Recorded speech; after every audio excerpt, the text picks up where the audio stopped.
Tabei की शरणागत दीनार्थे परित्राण परायणी सर्वस्यार्थे हरे देवे मुक्ताबाये नमोस्तुते परब्रह्मीचा बोध प्रत्यक्ष दावी जयाची टीका वाचिता ज्ञानदेवी अति मूढते आणिले ब्रह्मभावा नमस्कार माझा सद्गुरु ज्ञानदेवा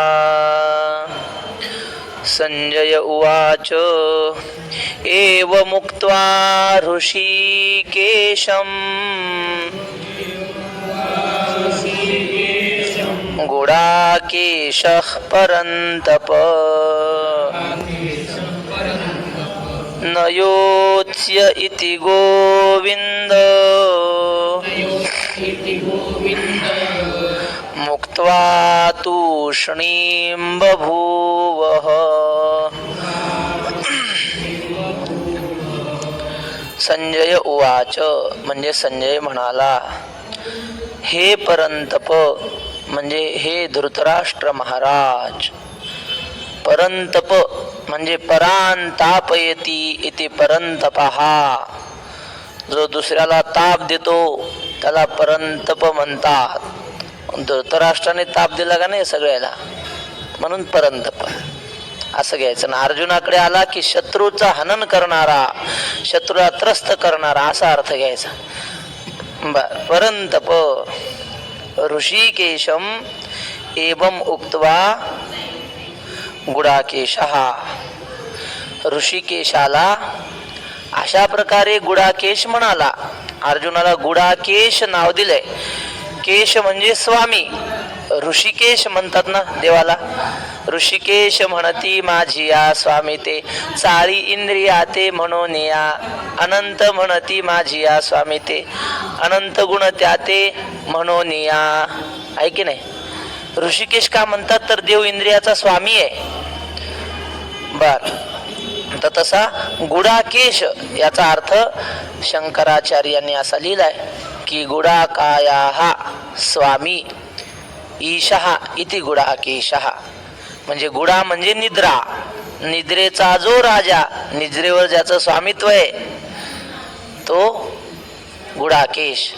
अर्जुन निद्रेचा स्वामी होता, म्हणजे त्याला थोडी निद्रा घेतली तरी तेवढं आपल्यासारखं, म्हणजे दिवसभरात तो समाधानाने राहू शकत होता. आणि आपल्यावर निद्रेचं स्वामित्व आहे. आपण कीर्तनाला जरी बसलो तरी झोप येते. नाथ महाराजांनी लिहिलंय, नाथ महाराज म्हणतात कीर्तनात झोप कोणाला येते, प्रवचनात कोणाला येते सांगतात. जरी केलिया होती पुण्य राशी तरीच अवधान होय कथेसी, एरवी ऐकता एरासी अनायासे अतिनिद्रा.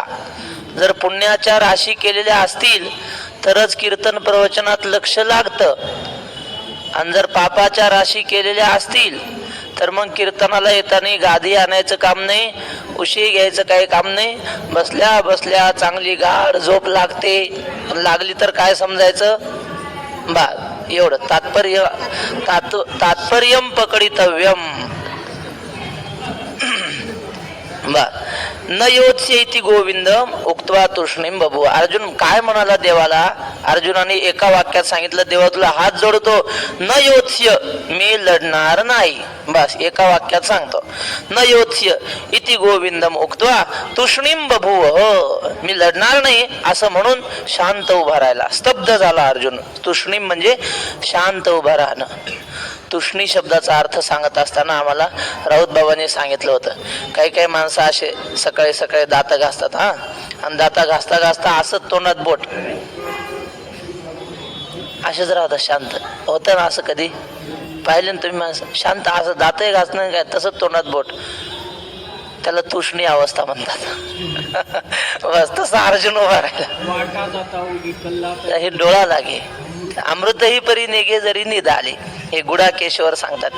माऊली म्हणतात काही लोक एवढे आळशी असतात, रस्त्याने चालता चालता ठेच लागली पडला तिथं डोळा लागला म्हणले, गाढ झोपला. एवढे आळशी माणसं. तसा अर्जुन नव्हता. अर्जुन गुडा म्हणजे निद्रेचा स्वामी होता असा श्लोक आहे. आता श्लोकाच्या खाली माऊली लिहितात, ऐसे संजयो असे सांगतो म्हणे राया तो पार्थो पुनरपी शोकाकुळितो काय बोले. संजयाने हे सगळा घडलेला प्रकार अशा प्रकारे धृतराष्ट्राला सांगितला आणि म्हणाला, महाराज अहो राजे, तो पार्थो तो अर्जुन पुन्हा शोकाकुलित झाला म्हणजे शोक संपन्न झाला आणि काय म्हणाला, ऐके सखेदू बोले श्रीकृष्णा ते आता नाळवावे तुम्ही माते मी सर्वथान झुंजे येथे बरवसेनी. तो खेदयुक्त होऊन श्रीकृष्णांना म्हणाला, देवा तुम्ही आता मला युद्ध कर असं पुन्हा पुन्हा म्हणू नका, तुमच्या पाया पडतो. नाळवावे तुम्ही माते मी सर्वथान झुंजे येथे भरवसेने. मी तुम्हाला एकदा ठाम निर्णय सांगतो, मी लढणार नाही नाही नाही. विषय संपला. तुम्ही किती सांगा मला, आता मी लढणार नाही असं ठाम सांगितल्यावर मग मात्र देवानं बोलणं मनावर घेतलं. आतापर्यंत देव लढत म्हणले चालूच राहते, होय नाही करता करता माणसं करतेत पुढे जे करायचं ते, आहे की नाही. करता का नाही आम्हाला करायचंच नाही म्हणतात, पुन्हा बरोबर होत आहे, होय नाही म्हणतात. तसं म्हणले अर्जुन, पण आता ठाम सांगितलं नाही म्हणजे नाही. मग मात्र देवाने जरा लक्ष दिलं. ऐसे एकी हिळा बोलिला मग मौन धरून ठेला तेथ श्रीकृष्णा विस्मोपातला देखून तयाते. असं एकदा शेवटचा अर्जुन बोलला आणि मग मौन, पुढं काही बोललाच नाही, मौन धरून ठेला तेथ श्रीकृष्णा विस्मोपातला देखून तयाते. आणि ते पाहून देवाला आश्चर्य वाटलं. अहो वरून बाणांचा वर्षाव चालू आहे, तर या बाणांची या मांडवा तू काय माऊलींची ओवी आहे ना 18व्या अध्यात आहे, तैसाची रथू देखे निवांतू धुरे बैसला लक्ष्मीकांतू आपण तळी. म्हणजे बाणांचा मांडव चालू आहे, वरून भराभर बाण चालू आहेत. एखाद्या पैलवानानं कुस्ती पाहिली ना महाराज, त्याचं अंग असं सनसन करत, त्याला वाटलं मी कुस्ती खेळावी. आणि एवढं सगळं युद्धाचं वातावरण, हा धनुर्धारी आणि तृष्णिंब भुव शांत उभा राहिला. असं कस काय, हे पाहून देवाला आश्चर्य वाटलं आणि विस्मोपातला म्हणजे आश्चर्याने देव पाहू लागला. तमुवाच ऋषिकेश बोला प्रहसन्निव भारत सेनयोरुभयोर्मध्ये विषीदन्तमिदं वचः. हे भारत, उभयोः सेनयोः मध्ये प्रहसन्निव ऋषिकेशः तम उवाच विषीदन्तं तम इदम उवाच. हे धृतराष्ट्र महाराज, त्या दोन सैन्याच्या मध्ये शोकाकुलित झालेल्या त्या अर्जुनाला पाहून ऋषिकेश म्हणजे भगवान श्रीकृष्ण प्रहसन्निव हसत हसत आश्चर्य करीत त्या अर्जुनाला इदम उवाच इदम वचहा अशा प्रकारे बोलले. काय बोलले, मग आपुला चित्ती म्हणे येथ हे काही आदरिले येणे अर्जुन सर्वथा काही नेणे काय कीजे. देव मनात विचार करू लागला, आता कसं काय करावं, आपण तर ठरवले न धरी शस्त्र करी मी गोष्टी सांगे न युक्तीच्या आचार. आपण तर लढायचं नाही असं ठरून आलो. नाही तर त्या उत्तर राजाचा कसं, विराट राजाचा पोरगा तो घाबरला म्हणून अर्जुन त्याच्या जागी लढला, तसं तर अर्जुन घाबरला म्हणून आपण त्याच्या जागी लढावता. आपण तर प्रतिज्ञा केली, आता कसाव तरी काय, आणि हे तर लढत नाही म्हणतंय, आता कसं काय कराव. मग आपुला चित्ती म्हणे येत हे काय आदरले येणे अर्जुन सर्वथा काही नेणे काय करावं, आता काय कीजे. हा उमजे आता कवणे परी कैसे न धीरू स्वीकारी जैसा ग्रहाते पंचाक्षरी अनुमानिका. मग देवानं विचार केला, आता याला समजूत घालायची, पण आता कशा प्रकारे समजूत घालावी. ग्रहाते पंचाक्षरी अनुमानिका, एखाद्या माणसाला काय भूत लागलं, भूत, मग ते भूत सगळे सारखे नसतात, काही दणके देऊन काढावं लागतात, काही मंत्रानं काढावं लागतात.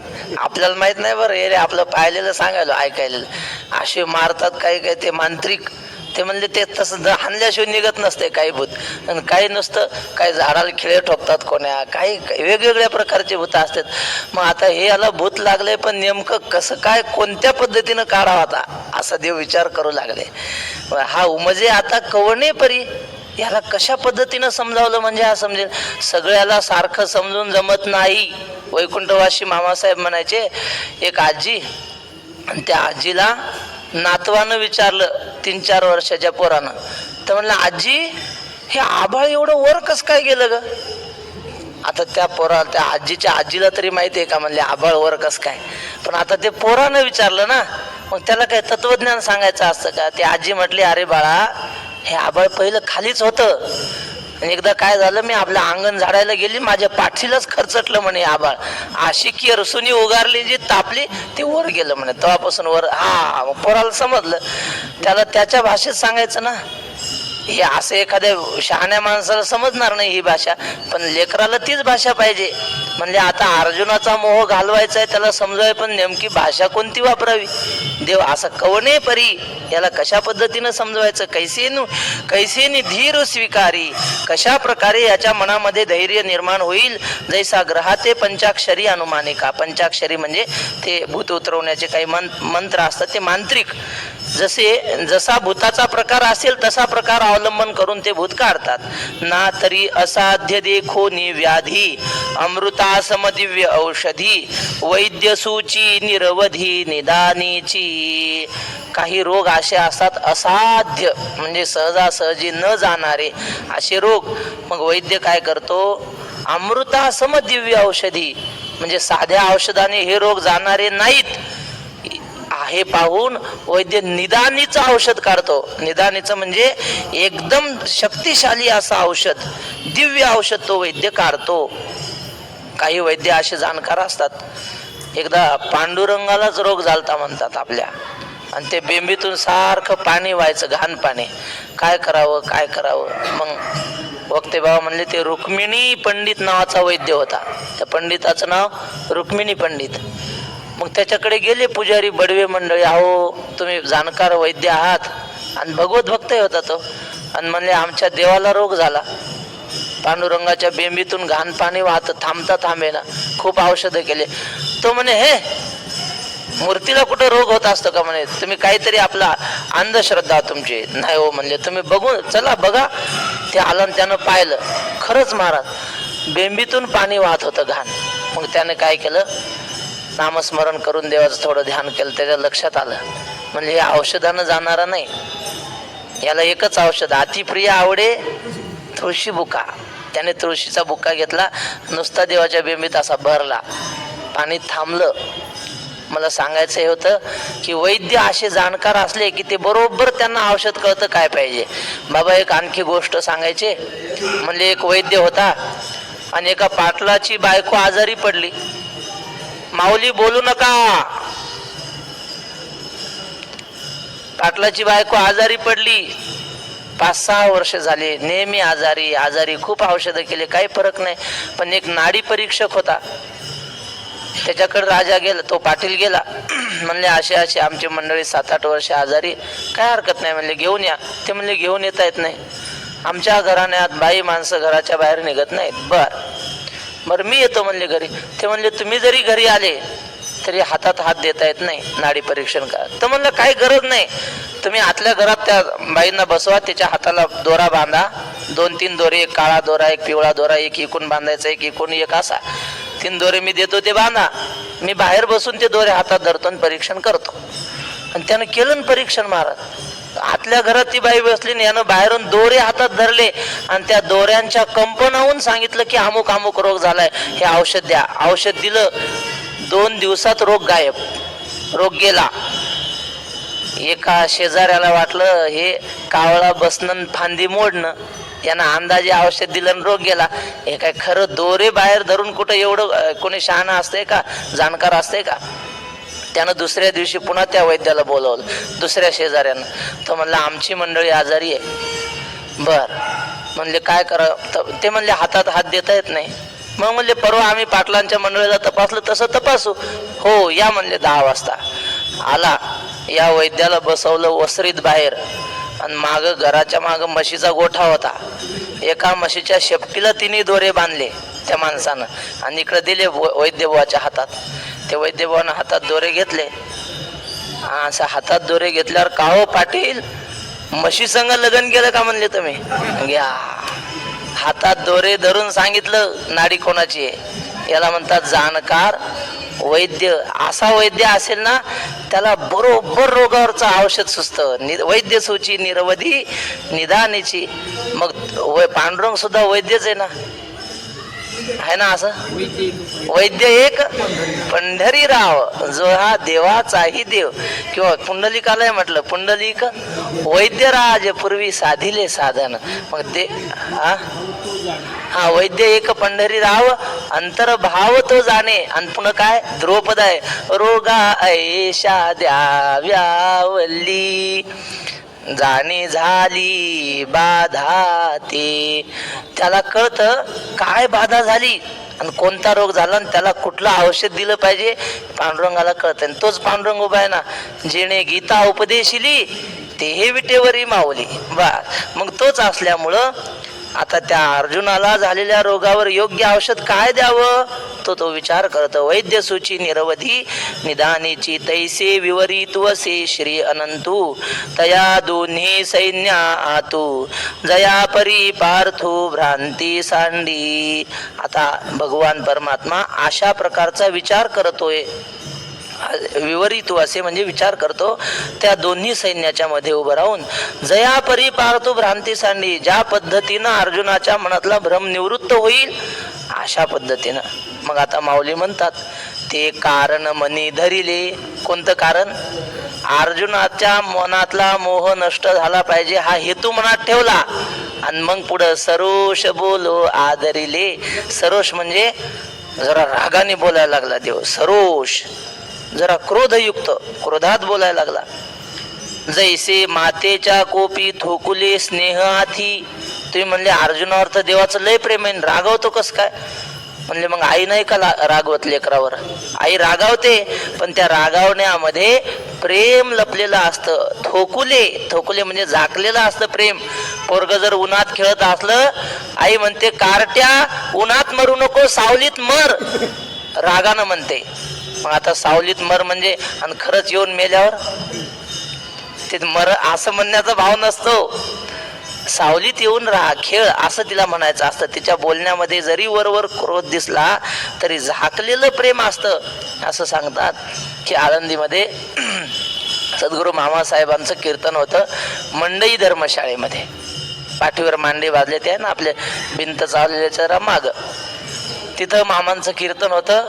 आणि वैकुंठवाशी जुने कदम माऊली टाळ घेऊन उभे. आणि मामासाहेबांना काहीतरी प्रमाण आठवलं नाही, एक अर्धच आठवलं.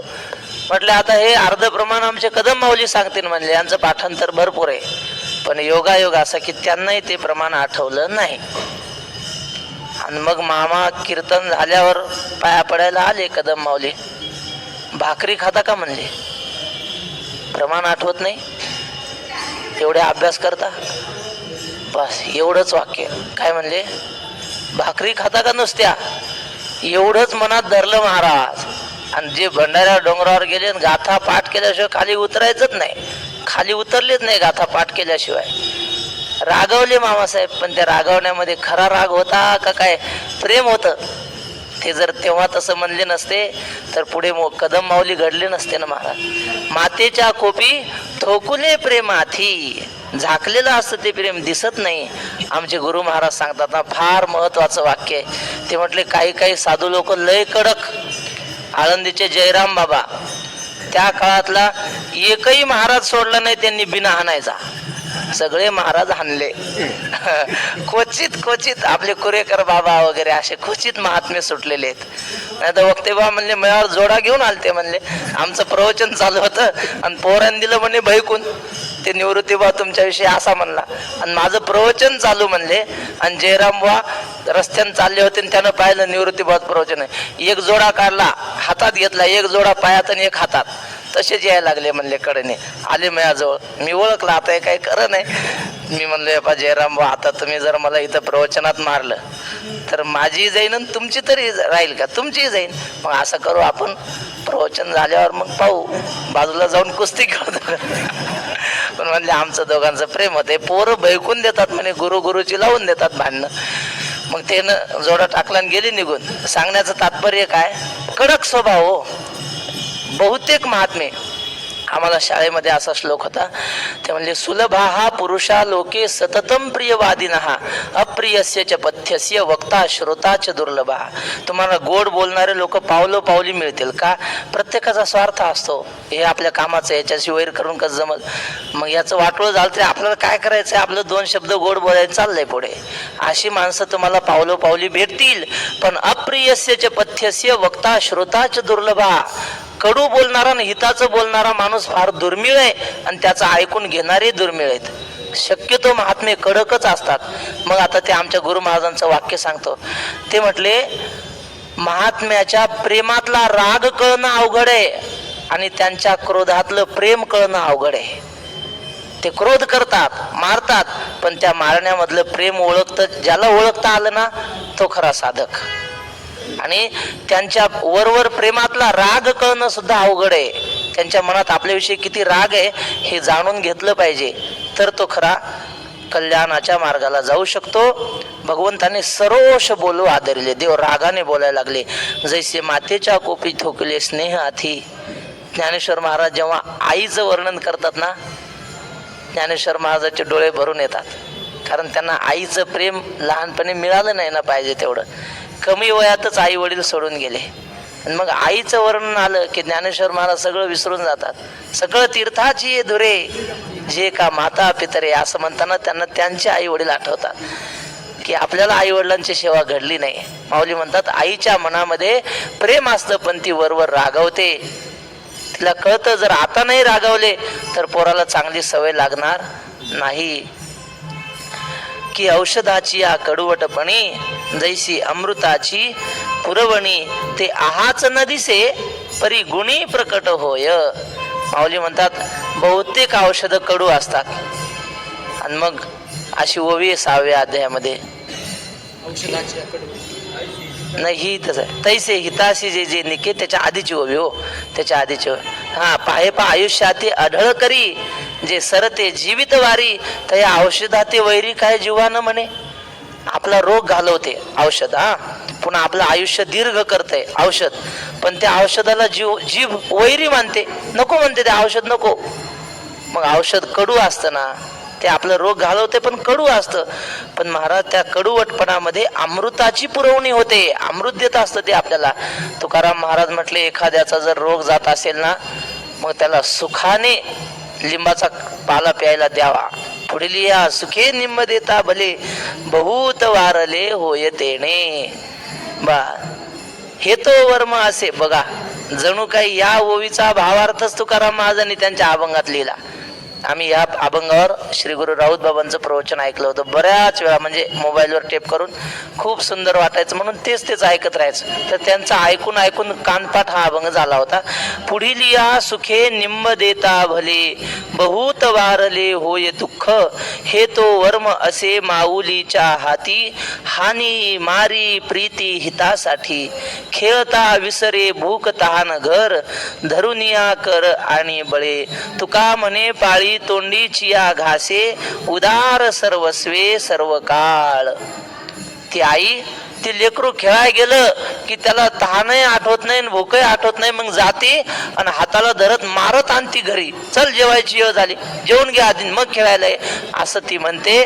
पण तिच्या त्या रागावण्यामध्ये प्रेम असतं. मातेच्या कोपी थोकुले स्नेह आधी, किंवा औषधाच्या कडवटपणामध्ये बोलू नका माऊली, माऊली बोलू नका. तर अशा प्रकारे औषधाच्या कडवटपणामध्ये अमृताची पुरवणी असते. ते आज न दिसे, ते वरवर पाहताना दिसत नाही. हो हो हो माऊली,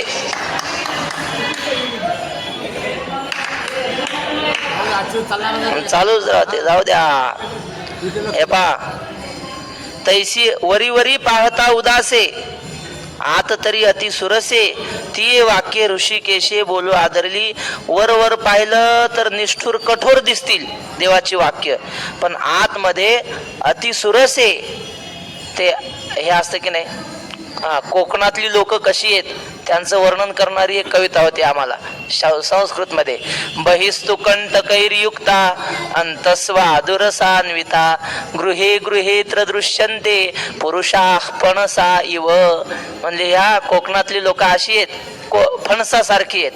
बहिस्तु कंटकैर्युक्ता, बाहेरून काटे पण अंतस्वादु रसान्विता, फणसाच्या बाहेर काटे पण आतमध्ये रस असतो, चांगला गरा असतो. तसं देवाचं वरवर बोलणं काटेरी. एक आपले शेख मोहम्मद महाराज आहेत ना, त्यांचा अभंग आहे, काटे केतकीच्या झाडा, काटे केतकीच्या झाडा, आत फुलला केवडा, आत फुलला केवडा, तैसे केले या गोपाळे, नाही सोवळे ओवळे, केतकीच्या झाडा, काटे केतकीच्या झाडा. वरवर काटे पण आतमध्ये सुगंधी केवडा असतो. तशा पद्धतीनं देवाचं बोलणं वरवर कठोर पण आतमध्ये अत्यंत सुरस असं ते मऊ बोलणं आहे. ती वाक्य ऋषिकेशे बोलवा आदरली, ती वाक्य देवानं बोलायला सुरुवात केली. आता हा जो श्लोक आहे तो गीतेचा 2ऱ्या अध्यायाचा 11वा श्लोक आहे. तो श्लोक म्हणू आपण. श्री भगवान वाच अशोच्यानन वशोच्यस्त्वं प्रज्ञावादांश्च भाषसी, गतासु न गतासूंश्च नानुशोचन्ति पंडिता. हा गीतेतला फार महत्वाचा श्लोक आहे. गीतेतली सुभाषित म्हणून जे काही महत्वाचे, तसे सगळेच महत्वाचे, पण त्यातल्या त्यात काही महत्वाचे आहेत. त्यातला हा सगळ्यात महत्वाचा श्लोक. जगद्गुरु शंकराचार्यांनी गीतेवर भाष्य केलं ते सुरुवातीपासून नाही, या श्लोकापासून भाष्य केलं पुढे. इथून खरा भगवंताचा उपदेश सुरू झाला. आणि गीतेची उपक्रम उपसंहार पद्धती 2 ते 3 पद्धतीनं सांगितली जाते. एक पद्धत आहे सोपी, ती म्हणजे पहिल्या श्लोकापासून शेवटच्या श्लोकापर्यंत. पहिल्या श्लोकाचा उच्चार काय, धर्मक्षेत्रे कुरुक्षेत्रे आहे ना. पहिल्या श्लोकात आहे पहिलं अक्षर ध, आणि शेवटच्या श्लोकात शेवटचं अक्षर यत्र योगेश्वर कृष्ण यत्र पार्थो धनुर्धरा तत्र श्रीर विजयो भूतीर ध्रुवा नीतीर मतीर म. शेवटचं अक्षर म आहे की नाही, आणि पहिलं ध. मग गीतेत काय सांगितलं, धर्म बा. हे उपक्रम उपसंवाद. हा एक पद्धत, साधी पद्धत सांगितली. दुसरी अशी पद्धत आहे, ते म्हणतात अर्जुनाला मोह झाला होता ना, आणि तो मोह घालवण्यासाठी भगवंताने सुरुवात केली इथून सांगायला. अशोच्यानन अशोचस्त्वम, शोक करू नको असं सांगितलं ना. मग गीतेच्या 8व्या अध्यायात मा शुच असे सांगा, सर्व धर्मान परित्यज्य मामेकम शरणं व्रज अहम त्वा सर्व पापेभ्यो मोक्षयिष्यामि मा शुच. म्हणजे इथं शोक झाला, इथं शोक करू नको, आणि तिथं मा शुच, शोकाने सुरुवात शोकाने समाप्ती. ही उपक्रम उपसंहार एक पद्धत.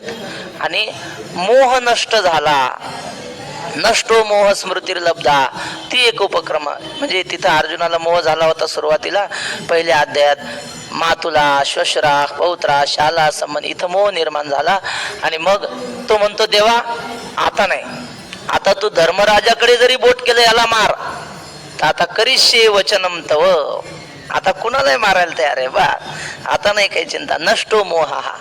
इथं ही उपक्रम 3 अशा प्रकारचे सांगतात. तर ही भगवंत गीतेचा उपक्रमाचा हा श्लोक आहे. आणि भगवद्गीतेचा जन्म झाला ती तिथी कोणती होती, गीता जयंती एकादशीलाच असते. आज एकादशी आहे आणि गीतेच्या खरं तत्वज्ञानाला सुरुवात ही एकादशी नाही, ती मार्गशीर्ष एकादशी, कार्तिक मार्गशीर्ष, बरोबर. मार्गशीर्ष महिन्यातली एकादशी मला वद्य ना शुद्ध मार्गशीर्ष शुद्ध एकादशीला गीतेची जयंती. आणि आज ती मार्गशीर्षाची नसू द्या पण कुठली तरी एकादशच आहे ना, श्रावण महिन्यातली, श्रावण महिना पवित्र आणि त्यातली आजची एकादशी. आणि त्या दिवशी गीतेच्या तत्वज्ञानाला सुरुवात होते. त्याला म्हणतात भाग्याचा उदय. आणि ते जोडी संत पाय. आज खरे सगळे एकादशीला आलेले वारकरी पण आहेत. आणि ज्याने गीता सांगितली त्याच भगवंताच्या नगरीमध्ये मुक्ताबाईच्या समोर आपण ही सेवा करतो आहोत. तर एक फक्त 10 मिनिटं घेऊ आणि थांबू. अशोच्यानन व शोचस्त्वं प्रज्ञावादांश्च भाषसे. त्वं प्रज्ञावादांश्च भाषसे. अर्जुना तू शहाण्यासारखा बोलतोस. शहाण्यासारखा बोलला होता अर्जुन, म्हणून म्हणतात प्रज्ञावादांश्च भाषसे. पण अशोच्यान अन्वशोच म्हणजे ज्याविषयी शोक करू नये त्याविषयी शोक करतोस. मग खाली देतात पंडिता गता असून अगतासंश्च न अनुशोचंती. पंडित म्हणजे शहाणी माणसं मरणाऱ्याविषयी आणि जिवंत राहणाऱ्याविषयी काही शोक करत नाहीत. न अनुशोचंती. कोण? पंडिता. पंडित कोणाला म्हणतात? आचार्यांनी या श्लोकाच्या खाली लिहिताना पंडिताची व्याख्या दिली. समास पंडानाम आत्मविषयका बुद्धी एशांते पंडिता. ज्यांच्या अंतःकरणात आत्मनिश्चया बुद्धी असते, आत्मविषयी बुद्धी असते, ते देहाला पाहत नाहीत. या उपाधी माझी गुप्त चैतन्य असे सर्वगत ते तत्वज्ञ संत स्वीकारिती. या देहरूपी उपाधीला न पाहता आत्मविषयाला जे पाहता, आत्म्याकडेच पाहता. स्वतःला देह समजत नाही. तुकाराम महाराजांना विचारलं लोकांनी, तुम्ही कोण हो? तुकाराम बोललो बा आंबिले देहूकर, असं म्हणले नाही. मग काय म्हणले? मी वासुदेव तत्वता कळो येईल विचारिता. आहे ठाऊका सभागिया संता नाही तुझ्यानिक मागता गा. वासुदेव करीतो फेरा. त्यांची आत्मविषया बुद्धी याला म्हणतात. आणि अशी ज्यांची असेल ते पंडित. अशी शहाणी माणसं गतासून म्हणजे मरणाऱ्याविषयी, अगतासून म्हणजे जिवंत असणाऱ्याविषयी शोक करत नाहीत, ते पंडित. मग अर्जुना ते म्हणितले आम्ही आजी हे नवल देखिले जे तुवा इथं धरिले माझारीची. मग अर्जुनाला देव म्हटले, वा अर्जुना आम्ही कमालच आहे म्हणले, आम्हाला आश्चर्य वाटतंय. एकदा काय झालं, वक्ते बाबाला एकाने फोन केला गावाकडून. लॉकडाऊन मध्ये गेला गावाकडं, काही लग्न वगैरे करायचं नाही असं त्याचं ठरलं होतं. गावाकडे गेल्यावर मग विचार बदलतात, भूमीचं महात्म्य असतं ना. मग तिथून त्यांनी फोन केला बाबांना, बाबा काय करा, घरचे लोक म्हणतात विवाह करायचा, कसं काय करू. बाबा म्हणले, वा कमाल आहे राव म्हणले तुमची, आम्ही चंद्रासारख्या सुंदर बायका सोडून तिकून इकडं आलो आणि तुम्ही इकडून जाऊन लग्न करा, धन्य म्हणले तुमच्या वैराग्याची. वा आश्चर्य व्यक्त केलं. तसं देव आश्चर्य व्यक्त करतात. हे तत्व आधारिले माझारीची आजी हे नवल देखिले. नवल आम्हाला पाहायला भेटलं म्हणले. अर्जुना तू हे मधीच काय सुरू केलं रे? तू जाणता तरी म्हणविसी परी नेणी वेते न संडीसी. आणि शिकवू म्हण तरी बोलसी बहुसाल नीती. वरवर जाणता तर म्हणून घेतो, सगळे लोक तुला शहाणा शहाणा म्हणतात, सगळ्या जगामध्ये तुझी कीर्ती आहे. बरं बोलतोय किती जाणत्यासारखा महाराज. ते आता पहिल्या अध्यायात तुम्ही पहा, संकरो नरकायैव कुलग्नानाम कुलस्य च पतंती पितरो ह्येषा लुप्त पिंडोदक क्रिया. देवा युद्ध झाल्यावर संकर होईल, मग पितर कोण घालील? स्वर्गात गेलेले पितर खाली येतील, त्यांनाही दुःख भोगावं लागेल. हे काय मूर्ख माणूस बोलतो का? जाणकारच असं बोलतो, शहाणा सुलता माणूस असं बोलतो. मग अर्जुना तू जाणत्यासारखा बोलतोस खरा, किंवा आता या श्लोकाच्या आधी 2-3 श्लोकापूर्वी कार्पण्य दोषोपहत स्वभाव पृच्छामि त्वाम धर्म संमूढ चेता. तू नमस्कार करून नम्र होऊन मला विचारलं, हे जाणतेपणाचंच लक्षण आहे. जाणता माणूस असला तोच नम्र असतो. तू जाणत्यासारखा राहतो पण वागणं नाही जाणत्यासारखं. नुसत्या बोलण्याला काय किंमत आहे? तुकाराम महाराज म्हणतात, वयाच्या प्रबोधे विचार ज्या नाही समानतो देही बाळकाच्या. एक शिपाई राजाचा तो वेळेवर न जाता एका दिवशी उशिरा गेला दरबारात. राजा म्हणलं का रे, एक अर्धा घंटा उशीर झाला म्हणले, तुला का उशीर केला? तर म्हणला काही नाही महाराज, मी देवाच्या पाया पडायला गेलो मंदिरात रोजच्या सारखा, पण मला तिथं विचित्र दृश्य दिसलं. काय दिसलं? तर म्हणलं काही नाही, एक 80 वर्षाचा मुलगा दिसला आणि एक 10 वर्षाचा म्हातारा माणूस दिसला. राजा म्हणला असं काय म्हणतो? हो हो, तुम्हाला पाहायचा, चला दाखवतो. गेला राजाला धरून हाताला. तर तिथं काय होतं, म्हातारे बसले होते 70-80 वयाचे असे, आणि ते पत्ते खेळत होते मंदिरात बसून. आणि 10 वर्षाचं पोरग हातात टाळ घेतला आणि हरिपाठ म्हणत होतं देवापुढं बसून. राजाला कळलं ह्यानं का आणलं. तो म्हणला महाराज, हे 80 वर्षाचे झाले पण यांना मंदिरात बसून काय करावं हे कळलं नाही, आणि हे 10 वर्षाचंच आहे पण याला 10व्या वर्षी कळलं मंदिरात बसून हरिपाठ केला पाहिजे. यांची फक्त वय वाढली पण हे लहानच आहेत. वयाच्या प्रबोधे विचार ज्या नाही, समान तो देही बाळकाच्या. बर, याचं वय लहान असू द्या पण हा जाणतेपणानं मोठा आहे. अर्जुना, बोलण्याला किंमत नसते, वागण्याला किंमत असते. मूर्खस्य गात्राणी वर्धंती पंत काय किंतु तस्य ज्ञानम न वर्धंते. बस, नुसत्या बोलण्याला काय, वागण्यात काय. नेणी वेते न संडीसी, आणि शिकवू म्हणू तरी बोलसी बहुसाल नीती.